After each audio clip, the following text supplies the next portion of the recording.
할렐루야. 오늘 주시는 하나님의 말씀을 함께 보도록 하겠습니다. 오늘 주시는 하나님의 말씀은 이사야의 말씀입니다. 이사야 40장 30절, 31절 보겠습니다. 30절 제가 가지고 있는 성경 1015년입니다. 30절, 31절 같이 읽습니다. 소년이라도 피곤하며 분비하며 장정이라도 넘어지며 쓰러지되 오직 여호와를 앙망하는 자는 새 힘을 얻으리니 독수리가 날개치며 올라가는 같이 될 것이요 다른 박질하여도 분비하지 아니하겠고 걸어가도 피곤하지 아니하리로다. 아멘. 하나님 아버지 참으로 감사합니다. 주님께서 오늘도 우리를 사랑하여 주셔서 이 귀한 예배 가운데 나오게 하여 주시니 감사합니다.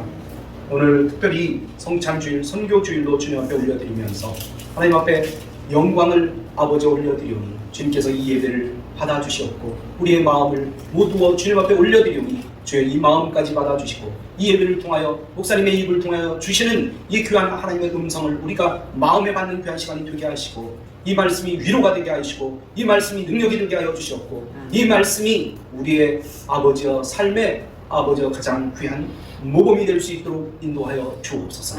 오늘도 함께 하심을 믿습니다. 감사드리며 예수님의 이름으로 기도하옵나이다. 아멘. 할렐루야. 목사님하고 인사합니다. 잘 오셨습니다. 네, 오늘 은별이하고 같이 나온 자매가 있네요. 그래요. 반가워요. 어색할 거 하나도 없습니다. 처음에 올 때는 다 어색한데 조금 있으면 다 식구처럼 다 변해요. 많지 않은 인물인데 만나서 너무 반갑습니다. 네, 어색하지 않도록 한번 박수로 환영합니다. 잘 오셨어요. 네.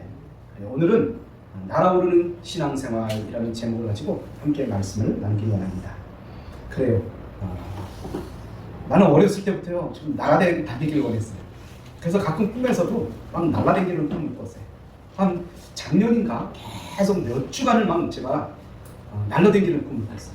이리 날고 저리 날고. 근데 나는 막 날아다니는데 다른 사람들은 날지 못하는 거야. 그래서 내가 꿈속에서도 야, 나는 왜 나는데 저 사람은 못 날까?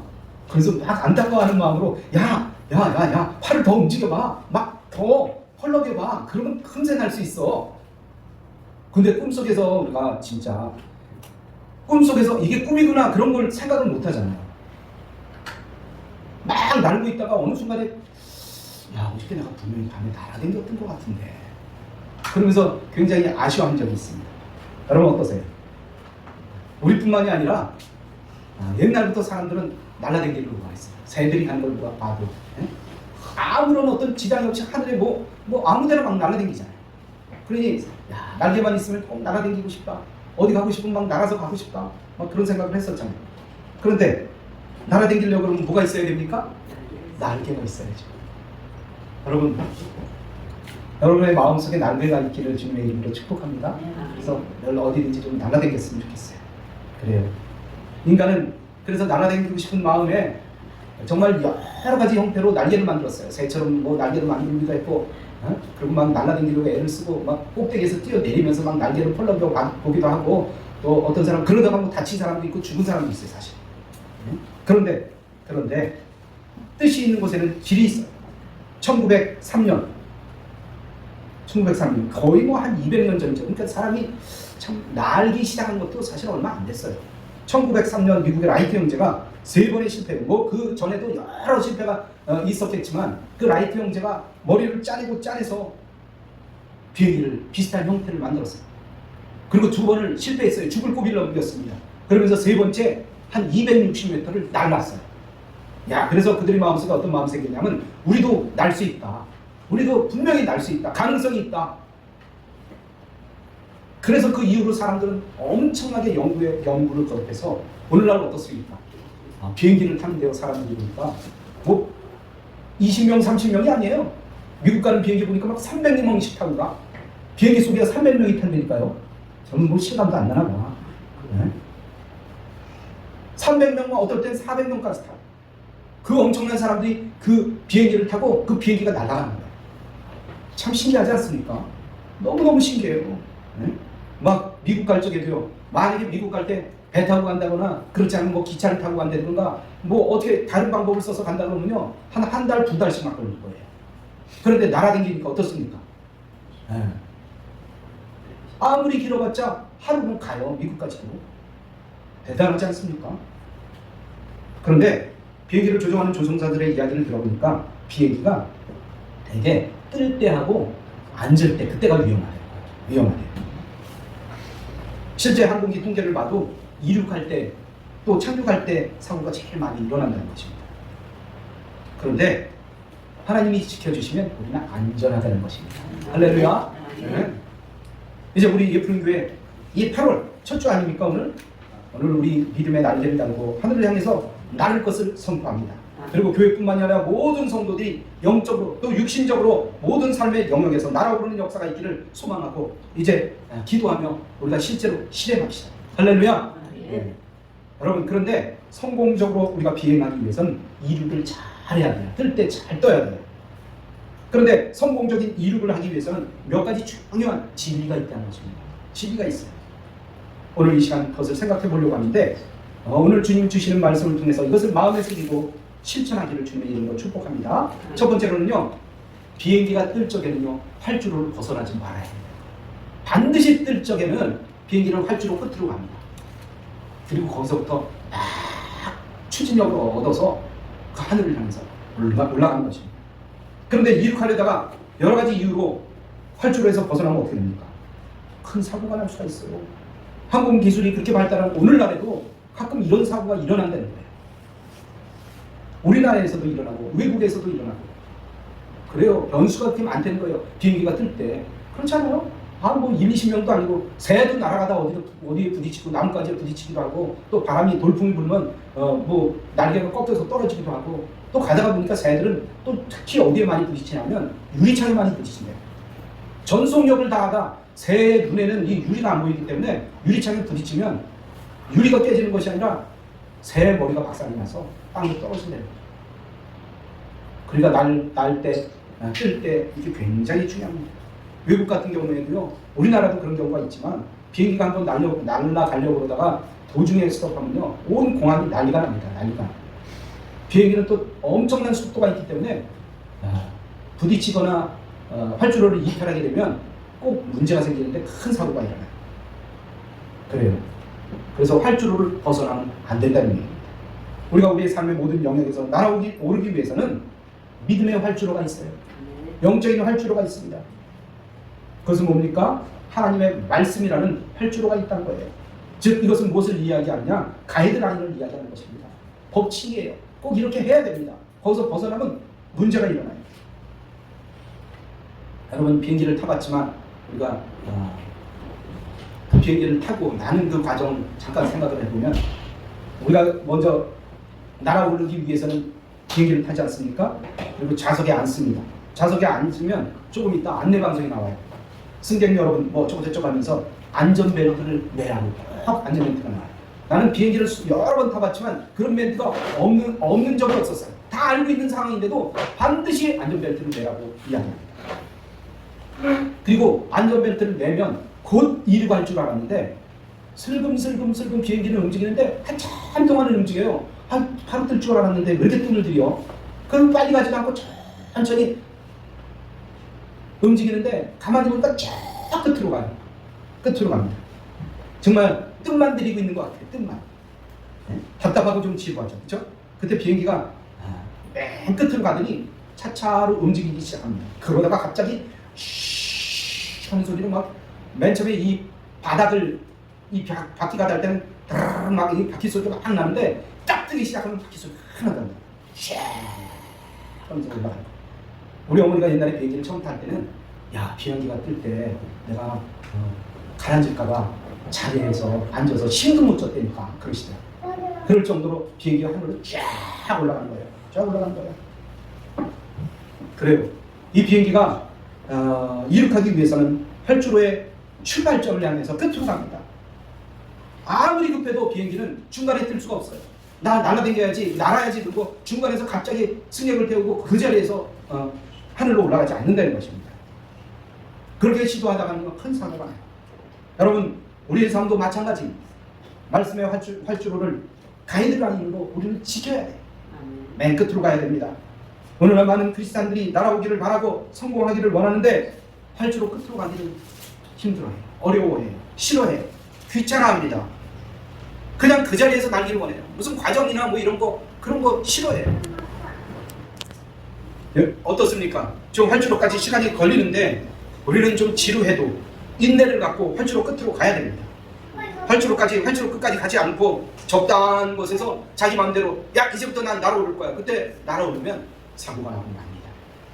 그래요. 마치 그것은 절벽에서 두 팔을 휘저으며 날려고 하는 거와 마찬가지. 이럴 때는 사고가 난다고 봐야 되는 거죠. 또한 비행기 같은 경우에 사고가 나면요 막대한 손해를 입습니다. 다치거나 큰 피해를 입어요. 승객들도 뭐 목숨하고 관계되는 그런 피해를 당하기도 합니다. 또한 육신적인 고통을 당합니다. 정신적으로 육체적으로 데미지를 입는 거예요. 그러므로 우리는 비상하기 위해서는 시간이 걸려도 힘들어도 규칙과 헌법을 잘 지켜야 됩니다. 또한 우리가 신앙의 길을 가기 위해서는 말씀을 잘 지켜야 한다는 것입니다. 그런 다음 말씀 안에서 이룩을 시도해야 돼요. 성경 말씀은 우리에게 이 기본이 되는 원리에 대해서 강조하고 또 강조하고 있습니다. 시편 119편 105절에 보니까 주의 말씀은 내 발의 등이요 내 길의 빛이라고 말씀하고 있습니다. 그래요. 우리 하나님께서 우리에게 빛처럼 비춰주실 때 어둠 가운데 빠지지 않고 환한 길을 우리가 넘어지지 아니하고 그 길을 갈 수 있는 것입니다. 그야말로 주의 말씀이 우리가 나아가는 길에 활주로가 된다는 말씀입니다. 뿐만 아니라 신명기에는 하나님의 말씀이 우리가 이룩하기 위한 활주로가 됨을 이제 강조해서 말씀하고 있습니다. 신명기 15장 4절에 보니까 이렇게 말씀합니다. 내가 만일 하나님의 여호와의 말씀만 듣고 내가 오늘날 내게 명하는 그 명령을 잘 지켜 행하면 내 하나님 여호와께서 내게 유업으로 주신 땅에서 내가 정령 복을 받으니 너희 중에 가난한 자가 없으리라. 이렇게 말씀합니다. 또 신명기 28장 1절에 보니까 내가 내 하나님 여호와의 말씀을 삼가 듣고 내가 오늘날 내게 명하는 그 모든 명령을 지켜 행하면 내 하나님 여호와께서 너를 세계 모든 민족 위에 뛰어나게 하실 것이라고 말씀합니다. 이건 약속이에요. 약속. 하나님의 약속. 또 29장 9절에 보니까 그런즉 너희는 이 언약의 말씀을 지켜 행하라고 말씀합니다. 그리하면 너희의 하는 모든 일이 다 형통할 것이다 라고 말씀하고 있습니다. 그러므로 우리는 반드시 하나님의 말씀에 활주로 안에서 달려가야 합니다. 그래야 비상할 수 있습니다. 하나님이 우리를 날게 하십니다. 오늘 우리 모두가 이런 믿음의 날개를 활짝 펴고 말씀을 지켜 활주로에서 활짝 뛰어올라 날아가는 모두가 되기를 주님의 이름으로 축복합니다. 두 번째로는 가속도가 붙도록 힘차게 달려나가야 됩니다. 활주로 끝으로 가면 비행기를 어떻게 합니까? 처음에는 뭐 살살살살 달려가는 것 같지만 엄청납니다. 그 속도가 300km, 400km까지 막 가속도를 붙이는 거예요. 보통 여객기는 활주로를 따라서 2.5km 정도를 가속을 붙이면서 막 달려나간다는 거예요. 중간에 가속도가 떨어지면 어떻게 됩니까? 날아오르려다가 그냥 곤두박질 치는 거예요. 그렇게 되면 사고가 나는 거예요. 활주로에 들어간 비행기는 엄청난 가속력을 붙입니다. 그 비행기 꼬리에 보니까요, 막 불이 나오더라고요. 불. 엄청나게 터보 엔진이라고 해갖고 그 뒤에 그냥 불을 뿜으면서 그 추진력으로 앞으로 나가는 거예요. 엄청난 속력이에요. 비행기 기체는 이때 아주 엄청난 그런 굉음을 내면서 하늘을 향해서 치고 올라갑니다. 잠시 후에 비행기는 조용해집니다. 그래서 이렇게 밖을 쳐다보면 벌써 하늘로 올라가고 있어요. 그럼 하늘에 딱 올라가서 보면 비행기 유리창 통해서 바깥을 쳐다보면 벌써 아련하게 저 밑에 상자가 같은 그런 건물들이 쫙 밑에 있어요. 야, 비행기가 떴구나. 그래요. 우리 역시 이렇게 날개를 달고 날기 위해서는 신앙생활에 열정을 품고 열심을 내고 힘차게 가속하여 앞으로 달려나가야 됩니다. 로마서 12장 12절에 보니까 바울은 이를 간곡하게 부탁하고 있어요. 뭐라고 부탁합니까? 부지런하여 게으르지 말고 열심을 품고 주를 섬기라 라고 말씀합니다.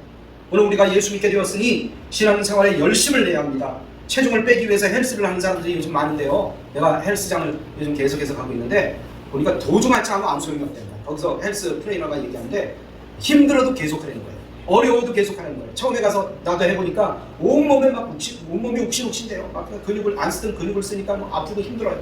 그런데 도중에 그만하면 어떻게 됩니까? 아무 소용이 없다는 거예요. 아무 소용이 없다는 거예요. 계속하려는 거예요. 하루하루를 계속하려는 거예요. 그래서 어저께도 이렇게 샤워를 하면서 보통을 먹고 내가 우리 집사람 앞에서 이야, 우리 신랑이 육재미 선수가 되려고 그러나 우리 집사람이 얘기해요. 옛날에는 다 헬스클럽이라는 말 자체가 없었잖아요. 육체의 이렇게 써갖고 어떤 남자들이 막 이러고 있고 막 그러는데, 그래요. 우리 열심히 운동해야 됩니다. 열심히 운동해야 돼요. 그래야 우리는 목표를 이룰 수가 있는 거예요. 살도 뗄 수가 있고 건강을 유지할 수 있고. 공부도 마찬가지 아닙니까? 공부 며칠간 하루 이틀간 좀 하다가 아유 힘드네, 잘 안 들어오네, 어렵네, 그리고 도중에 그만두면 어떻게 됩니까? 아무것도 이룰 수가 없어요. 초지일관 인내하고 계속해서 하는 겁니다. 언제까지 해야 돼요? 언제까지 시험 공부를 언제까지 해야 됩니까? 붙을 때까지. 붙을 때까지. 기도는 언제까지 해야 됩니까? 언제까지 해야 돼요? 응답 받을 때까지. 응답 받을 때까지 하는 거예요. 기도는 그런 거예요. 신앙생활은 그럼 언제까지 하는 겁니까? 그래요. 천국 갈 때까지 하는 거예요.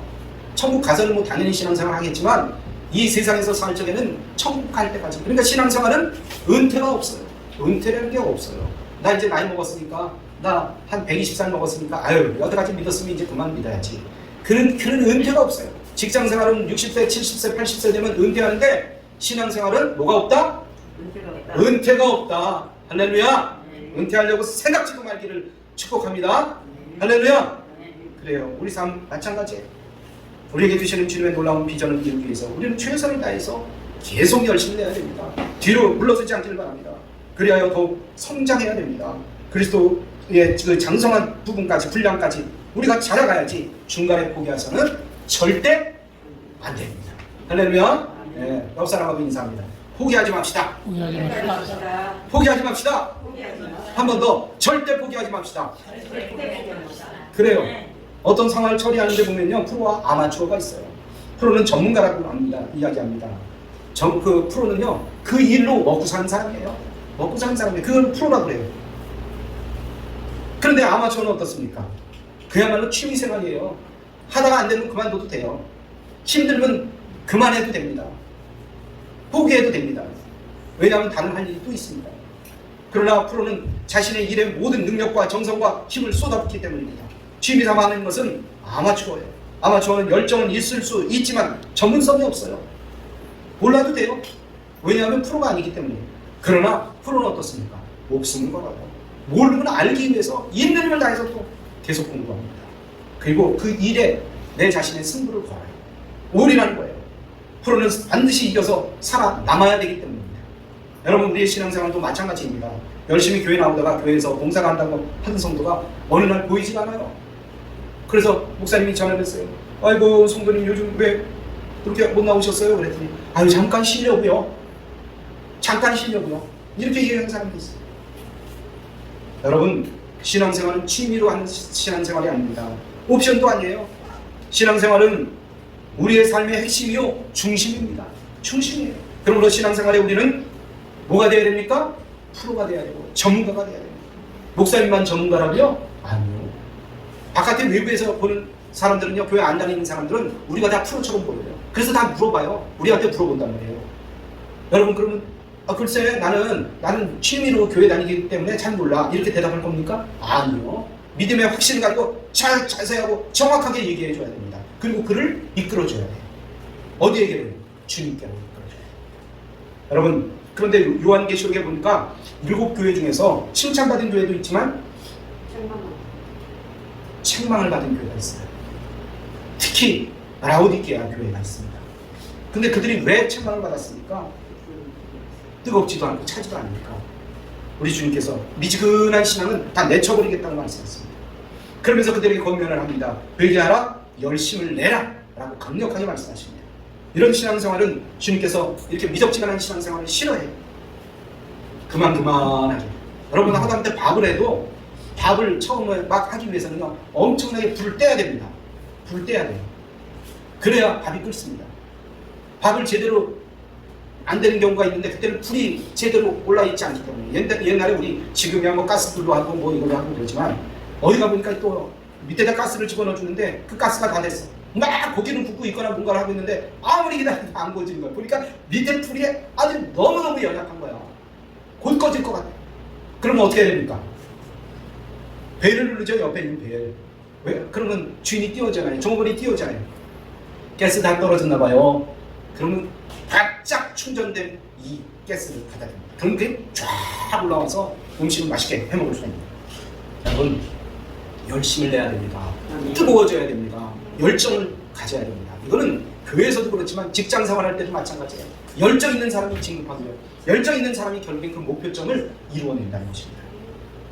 요한계시록 3장 14절로 19절에 보니까 조금 길지만 제가 읽어드릴게요. 한번 같이 들어보시기 바랍니다. 라오디게아 교회의 사자에게 편지하라. 아멘이시오 충성되고 참된 증인이시오 하나님의 창조의 근본이시니가 이르시되 내가 내 행위를 아노니 내가 차지도 아니하고 뜨겁지도 아니하리라. 내가 차든지 뜨겁든지 하기를 원하노라. 내가 이같이 미지근하여 뜨겁지도 아니하고 차지도 아니하니 내 입에서 너를 토하여 버리리라. 내가 말하기를 나는 부유한 자라 부유하여 부족한 것이 없다 하나 내 곤고한 것과 가련한 것과 가난한 것과 눈먼 것과 벌거벗은 것을 알지 못하는도다. 내가 너를 권하노니 내게서 불로 연단한 금을 사서 부유하게 하고 흰옷을 사서 입어 벌거벗은 수치를 보이지 않게 하고 안약을 사서 눈에 발라 보게 하라. 물은 내가 사랑하는 자를 책망하며 징계하노니 그러므로 내가 열심을 내라. 그리고 맨 끝에 할 말이 있어요. 회개해라. 사도행전 20장 24절의 말씀을 보면 참으로 사도 바울은 온 힘을 다해서 초지일관 선교를 위해서 달려나간 사람입니다. 그는 나중에 고백합니다. 나의 달려갈 길과 주 예수께 받은 사명 곧 은혜의 복음 증거하는 일을 마치려 하면은 나의 생명을 조금도 귀한 것으로 여기지 아니하노라 라고 말씀했어요. 여러분, 우리는 그를 본받아서 우리 모든 신앙에 가속력을 붙여야 됩니다.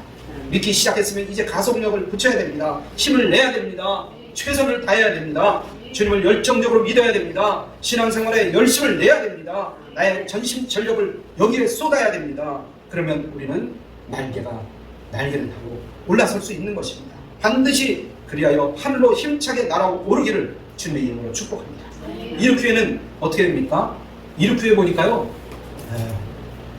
대단히 중요한 일이 있어요. 어떤 일이냐? 바퀴를 접어야 돼요.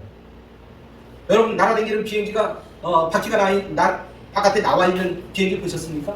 아니요. 다 날개를 접어서 안에 집어넣어요. 그 바퀴를 안 집어넣으면요, 문제가 생겨요. 막 날아가려고 그러는데 가속력을 붙여야 되는데 바퀴가 저항성을 일으켜갖고 제대로 날 수가 없는 거예요.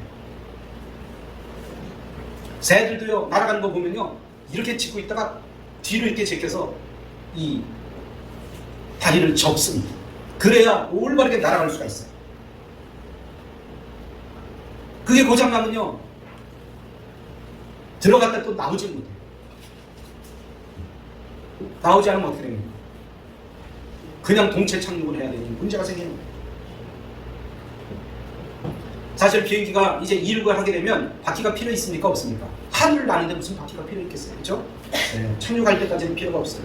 그러므로 바퀴를 반드시 집어넣어야 됩니다.